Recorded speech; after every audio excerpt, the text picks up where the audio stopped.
All right, everybody, welcome in. This is Stick and Hack Reacts. I'm your host, Adam Grubb from Stick and Hack. That is Keith Stewart from ESPN Radio and also host of the Pro Show and also founder of Read the Line and also made me $40 this weekend. More on that in a second, Keith. I love it.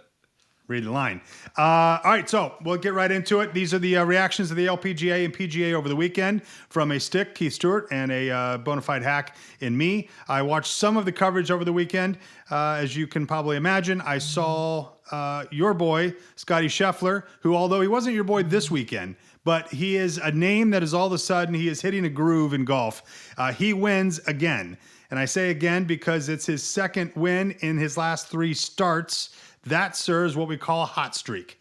We also have the LPGA back in action this past weekend, and we have an incredible heartwarming story as well in one of the other tournaments or leagues. I don't even know how you say it anymore, Keith. And I will preface this show by saying I don't think we're going to talk about my favorite topic this week, although it could come up, but I'm going to do my best to not. Also, Bryson is no longer in the Players' Championship. And that is my second favorite person to talk about. Bryson said he's out. He's still hurt. So let's get into the action that actually happened, Keith. The Arnold Palmer Invitational over the weekend and Scotty Scheffler, a winner. Your reaction? Scottie Scheffler, great young champion, so 2 thumbs up for him. But Bay Hill, I have to give like 5, 6, 7 thumbs up. I love it. I know you have such a great memory, Adam. So if we just rewind back to like the Century Tournament of Champions and we think about everybody going nuts and talking about scoring records being broken by the guy in the 3rd place at the Century and how everyone's making all these birdies and you know, how it's destroying the game of golf and, you know, all the people that you hang out with at the club, you know, all those, you know, Blue Blazer type guys saying, the traditionalists saying, man, we hate this and blah, blah, blah. Right. Well, guess what, folks? 2 weeks in a row, we've had an absolute beatdown on the PGA Tour, and now they're going into Pete Dye's masterpiece, the Players' Championship at TPC Sawgrass. I mean, this thing, the PGA Tour is so awesome because week in and week out, they can have such a different storyline going into whatever it is, the golf courses, the weather, the field, the storyline. I mean, all of this stuff gets to come together, and it gives us so much variety to talk about on a Monday. Scotty Scheffler, right, wins at 5 under par. After 36 holes, the leader was Victor Hovland at 9 under par. Right. You know, I mean, what an awesome weekend. And I know that the guys are complaining that, you know, like maybe it was too much on the edge or yada, yada. But you know what? We don't get this every week. And the fact that they were tested in a different way, and some of the guys really liked it, like Lee Westwood said, you know what, it's great when, you know, driving accuracy is actually rewarded, you know, and like those things mean something. So I think Scotty Scheffler, great young champion, great for the game. You know, his coming out party was the Ryder Cup when he beat John Rahm, and you know what, I think obviously that really gave him some self-confidence, and the guy's a world beater. I mean, you look at his major championships last year. His worst start in the majors last year was Augusta. He was T18, Adam. After that, he goes PGA, tied 8th. U.S. Open, tied 7th. Open Championship, tied 8th. The kid's legit, and I'd keep an eye on him for those master pools. Just saying. I will tell you, there was a couple cool moments. And as you know, I watched the last 4 holes. That was all I watched of the entire tournament. However, sometimes that's where the best stuff happens, right? And there was still a chance for a playoff. There was still a chance that Scotty had to play some more golf in order for it to win.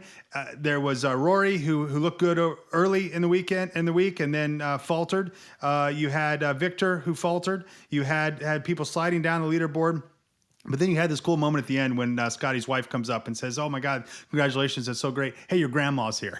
And they were trying to interview Scotty on the 18th right there, and he goes, "Oh really? Where is she?"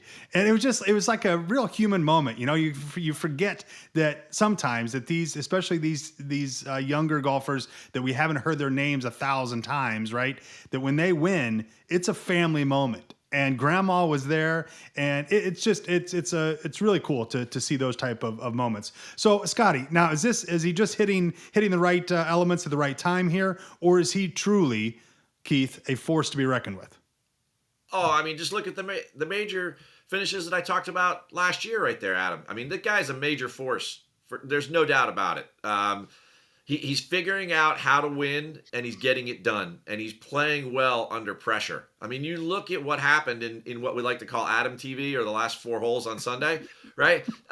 Everybody else, a lot of guys, we get into all these models and how to predict who's going to win and what's going to happen, and without going all read the line on you, the one thing I said last week is that there's 55 greenside bunkers at Bay Hill.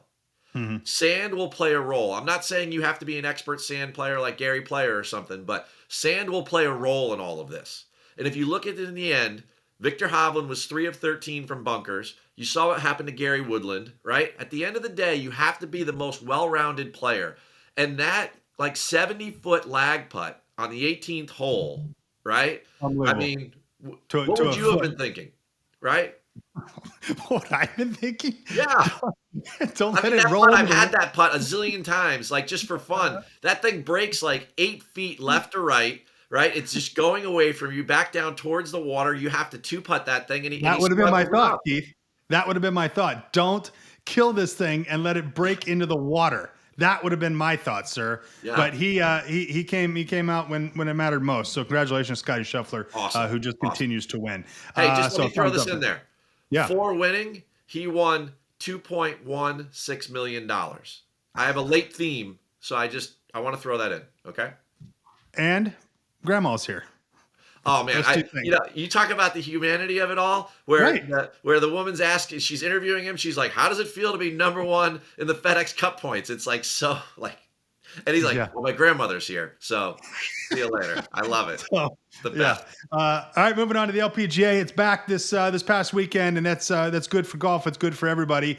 And this is where, sir, you come in to the storyline. Typically, I listen to about 10% of what you say because I can't understand it because it's so high level, amazing content that I can't even fathom that somebody would know what you know. However, I did listen to you on one thing, and that was an outright winner from Read the Line on Ko, and you were right, sir. I was right. $40 richer. My kids can eat this week. That's exciting. Jin Young Ko, a winner of the LPGA this weekend. Tell me a little bit about the HSBC Women's World Championship.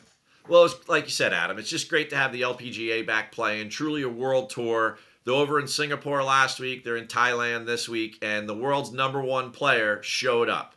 And I knew that she would. I think that she's just a little bit motivated. You look at her last 8 starts, Adam. All right, you ready? First, 6th. First, second, 6th, first. All right. She hasn't shot around above par since last July. All right. And they're making a big deal about how she broke the rounds in the 60s record because the round of 67 on Sunday was her 15th in a row. Well, the last time she shot 70 was back in October, and that broke a streak of 14 rounds in a row where she was going for the record of 14 rounds at 60s. So in her last 30 rounds, she's had 1 round that's been 70 or higher, and it was still below par. She has 29 rounds in the 60s.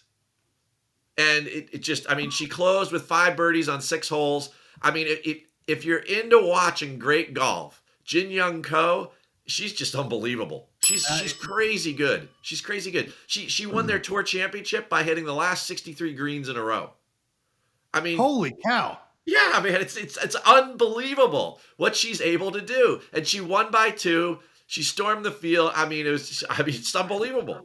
Those stats are earth-shattering. I haven't hit 63 greens in reg in my career. Yeah. Okay, Keith, and that unfathomable. So she is one of those players that comes around truly once in a lifetime, and I'm not positive that, and this is my denseness being spotlighted here. I'm not positive that everybody really knows how good she is, because if this was any other PGA golfer, this would be the storyline every single week, and Dan Hicks would go hoarse giving the same stats that he gives every single week talking about this. This is next level golf. And Azinger would comment on him, and he'd be wrong. He would. Right, and So brutal. they would somehow bring it back to Tiger. That was I want to go back for just one half second Well, here. no, Okay, speaking of Tiger, right? There's a point here, though. all right. Tiger was an unbelievable winner, and he was a Mhm. great, great player, legendary player, Hall of Fame player this week, right? He's going to get inducted. Right. But he didn't play with this level of precision. He was an all-world, probably the greatest winner and champion of all time, up next to Jack. But the way Jin Young Ko plays, like a surgeon, it's unbelievable. She doesn't miss any shots. It's like Annika all over again. We haven't seen this level of precision in a long time, and you gotta really give her credit. She's unbelievable. All right, let's move on. I was gonna make a kind of a cool tie in there, with something I was annoyed Wait, with. okay, But, well, let's string wait, this. this is such a positive show, Keith. I don't want to bring the Adam negativity into this because, God forbid, you will be upset with me, and this will ruin our chemistry today. And I don't want that. I don't think America wants that. Hey, Jin Young Ko for winning, she got $235,000. Huh? Okay, Interesting. Okay. transition. Move on. I'm seeing a theme. Yep. Third, the Puerto Rico Open. No, that's not right. What is it, Keith? Give me the stats here. I don't know much about this story other than there was a guy that needed to play very well in order to continue playing golf for the rest of his life. He did. He won the damn thing, and now he got his tour card. Keith, give us the actual facts, please. Well, two thumbs up for Ryan Brehm and his wife, Chelsea. Okay. She was caddying for him on the bag. First time in like 10 years that a husband-wife team had won. But more importantly, he was on a minor medical exemption. So last year during the Zurich, which is in April, that's the one down in New Orleans with the teams and the walk-up music and everything. He had COVID-19, got really sick, and had to withdraw from the tournament. And he needed another start, so he gets it here in Puerto Rico. He needs to finish first or second place alone in order to keep his card. And he's played in about 70 tournaments or so on the PGA Tour, and the guy wins by 6. He wins by 6. I mean, he was leading by 3 going into Sunday, but then he birdies 5 of like the first 11 holes on Sunday in a storm. They had like a weather delay and everything, kind of a crazy round. And Ryan Brehm gets it done with his wife on the bag. Just a great, wholesome story there in golf. Again, goes back to the theater of golf. Down in Puerto Rico, he won at 20 under. Scotty Scheffler won at 5 under. There's all different sorts of things that can happen. You can have the precision of Jin Young Ko. This is why golf is so cool, and I'm so happy that it's been a part of my life for so long. Now what's his name? Brett. Ryan Brehm. Right. Ryan had a life-changing moment over the weekend. Yes. Right. That's a life-changing Yes. moment. And to think of the pressure and hey, you got to win. You got to, I believe, first or second in this tournament, by the way. Go get them. Have a great round. That's pressure. And then it's, hey, you got to go first or second this round in order to keep playing golf at a high level, or you're going to be back in Q school. There's pressure there that is unimaginable, but that changed his life. And Scottie Scheffler, life probably changed again with $2.3 million, and as well as his second win in 3 starts. He's now a name, endorsements, the whole thing, right? Golf has those moments that can change your entire life in one weekend, and I think it's fantastic. Look at your life this weekend. That's the first time you've ever won a golf bet. I know it, right? Not necessarily true, but not necessarily true. However, it's the first time I've bet on the LPGA, and so I'm 1 for 100% on my LPGA betting. So All that's right. pretty damn good. All right. And that's thanks to you, Keith, and readtheline.com. Hey, Yeah. Ryan Brehm won $666,000 for the Puerto Rico Open, first place. All right, and I keep bringing this up today because So let's go through that again. So hold on a second. Let me make sure I get the math right here. So you said $666,000. That they couldn't have rounded that up or down? I don't want to say it My again. God. I'm not saying it again, but I'm just telling you what the facts are. All right. Okay. So the reason I keep bringing up the money this week, not so much to say that Jin Young Ko being so good only got 200 and something thousand, but we are coming into Players Championship week. All right. And one of the stories of the fall was how much they upped the purse. This is the largest purse ever in golf. It's $20 million this coming week down there at TPC Sawgrass. So when you tune in for Adam TV in the last 4 holes on Sunday, you are going to need you're going to need a serious mop, my friend, for the cleanup. $20 million. First place is $3.6 million, right? The largest purse ever before was last year's U.S. Open at 12.5. And there's been a lot of talk about money in golf. Well, let's see if these guys can handle it. I can't wait for this week. It's going to be a great Monday, too, as we break down TPC coming up in a week from now. Keith Stewart from ESPN Radio and Read the Line, and my co-host, and really a friend, I would call you at this point, here at Stick and Hack Reacts. I'm Adam Grubb. Thanks, everybody, for listening. Enjoy your day, and we'll see you next Monday. Enjoy the Players' Championship this weekend. See you later, everybody.